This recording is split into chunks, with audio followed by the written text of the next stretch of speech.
Hi everyone, मैं प्रिया और अपने चैनल पर आप सभी का स्वागत करती हूँ। चलिए तो आज की वीडियो भी हमारी महाभारत की ओर दोस्तों। तो देखिए आज हम जानेंगे इस वीडियो में कि युद्ध से पहले जो महाभारत का युद्ध हुआ था तो दुर्योधन ने ऐसी कौन सी गलतियां कर दी थी जिसकी वजह से कौरवों की हार हुई।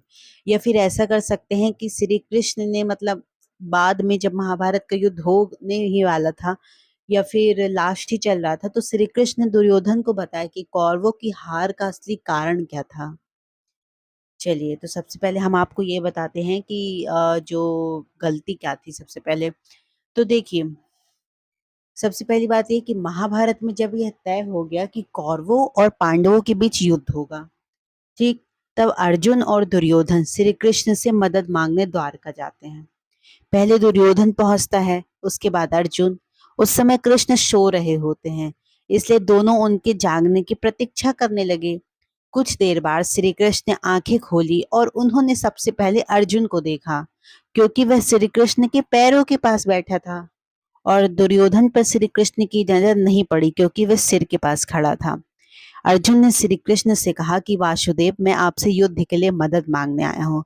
तब दुर्योधन ने भी कहा कि कृष्ण, मैं भी आया हूँ और मैं अर्जुन से पहले यहाँ आपसे मदद मांगने आया हूँ, इसलिए पहले आपको मेरी मदद करनी होगी। श्री कृष्ण ने कहा कि सबसे पहले तो मैंने अर्जुन को देखा, लेकिन तुम यहाँ पहले आए हो, अब मुझे दोनों की ही मदद करनी होगी। अब मेरे पास तुम दोनों के लिए दो ही विकल्प हैं, एक तरफ मैं रहूंगा और दूसरी तरफ मेरी पूरी नारायणी सेना। तुम दोनों तय कर लो कि किसे क्या चाहिए, लेकिन ध्यान रहे, मैं युद्ध में शस्त्र नहीं उठाऊंगा। अर्जुन ने कहा, मुझे तो आपका साथ चाहिए। यह सुनते ही दुर्योधन एकदम से मतलब प्रसन्न हो उठा। दुर्योधन क्योंकि उसे नारायणी सेना चाहिए थी। उस समय नारायणी सेना सबसे घातक सेना मानी जाती थी। श्री कृष्ण ने दोनों की इच्छा अनुसार मदद करने के लिए सहमति भी दे दी। अब देखिए, तो यहीं पर ही जो दुर्योधन ने सबसे बड़ी गलती कर दी थी कि उसने श्री कृष्ण को छोड़कर नारायणी सेना मांग ली, जबकि अर्जुन ने श्री कृष्ण को मांगा। क्योंकि अर्जुन ये जानते थे कि जहां भगवान होंगे जीत वहीं होगी, जबकि दुर्योधन यह बात नहीं समझ सका। युद्ध में समय समय पर श्री कृष्ण ने पांडवों की रक्षा की और दुर्योधन की इसी गलती की वजह से कौरवों की हार हो गई। लेकिन श्री कृष्ण ने दुर्योधन को ऐसा भी कहा कि श्री कृष्ण ने विनम्रता से दुर्योधन से मतलब ये सारी बात सुनी। फिर उन्होंने कहा कि तुम्हारी हार का मुख्य कारण तुम्हारा अधर्मी व्यवहार और अपने ही कुलवधु का वस्त्र हरण करवाना था। तुमने स्वयं अपने कर्मों से अपना भाग्य लिखा। श्री कृष्ण के कहने का तात्पर्य यह है कि तुम अपनी इन तीन गलतियों की वजह से नहीं हारे, बल्कि तुम अधर्मी हो इसलिए हारे। यह सुनकर दुर्योधन को अपनी गलती का एहसास हो चुका था।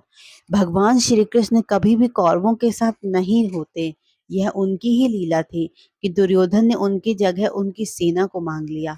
दूसरी बात यह है कि दुर्योधन का शरीर का वह गुप्त अंग भी यदि वज्र के समान हो जाता तो उसे मारने की युक्ति ढूंढ ली जाती, क्योंकि सबसे कठिन तो जयद्रथ को मारना था, फिर भी उसे मारा।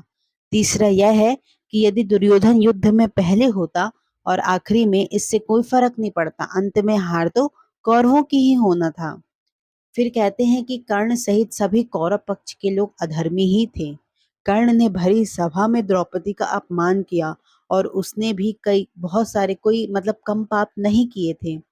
सवाल यह उठता है कि कौरव पक्ष में गुरु द्रोणाचार्य और भीष्म जैसे ज्ञानी ध्यानी कई महारथी लोग थे, फिर भी उनके पक्ष को अधर्मी कहा गया, ऐसा क्यों?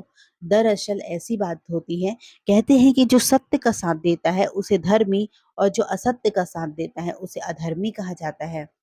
कहते हैं कि भीष्म निश्चित ही विद्वान थे, लेकिन उन्होंने धर्म का साथ ना देकर वचनबद्ध होने के कारण सिर्फ सिंहासन का साथ दिया।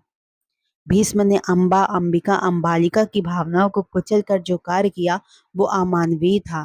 भरी सभा में जब द्रौपदी को निवस्त्र किया जा रहा था तो भीष्म चुप बैठे थे। भीष्म ने जानते बूझते दुर्योधन और शकुनि की अनैतिक और छलपूर्ण खेल को चलने दिया। भीष्म ने भी ऐसे कई अपराध किए जो किसी भी तरह से धर्म द्वारा उचित नहीं थे। पांडवों के जंगल चले जाने के बाद धृतराष्ट्र को सिंहासन मिला। किवंदती ही धृतराष्ट्र से विवाह नहीं करना चाहती थी, लेकिन भीष्म ने अपनी शक्ति का दुरुपयोग किए कर गांधारी का विवाह धृतराष्ट्र से कराया था। जब गांधारी गर्भ से थी, तब धृतराष्ट्र ने अपनी ही सेविका के साथ सहवास किया, जिससे उनको युधिष्ठिर नामक एक पुत्र मिला।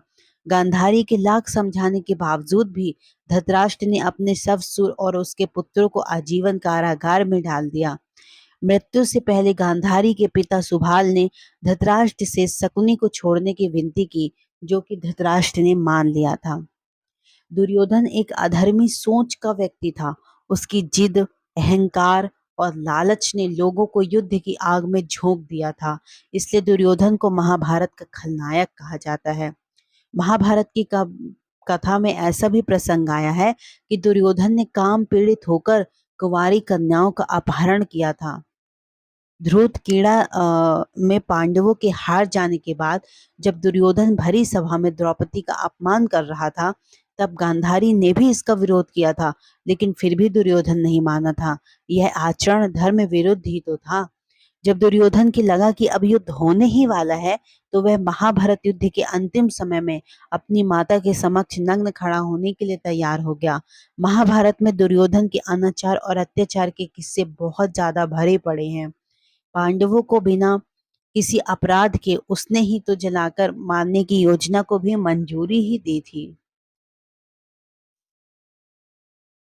कहते हैं कि जैसे भीम ने दुर्योधन की हत्या कर दी थी। वह खून में लथपथ होकर रणभूमि पर गिरा हुआ था। बस कुछ समय बाद ही दम तोड़ने ही वाला था, लेकिन भूमि पर गिरे हुए उसने श्री कृष्ण की ओर देखते हुए अपने ही हाथ की 3 उंगलियों को बार बार उठाकर कुछ बताने का प्रयास किया। पीड़ा के कारण उसके मुंह से आवाज धीमी धीमी ही निकल रही थी।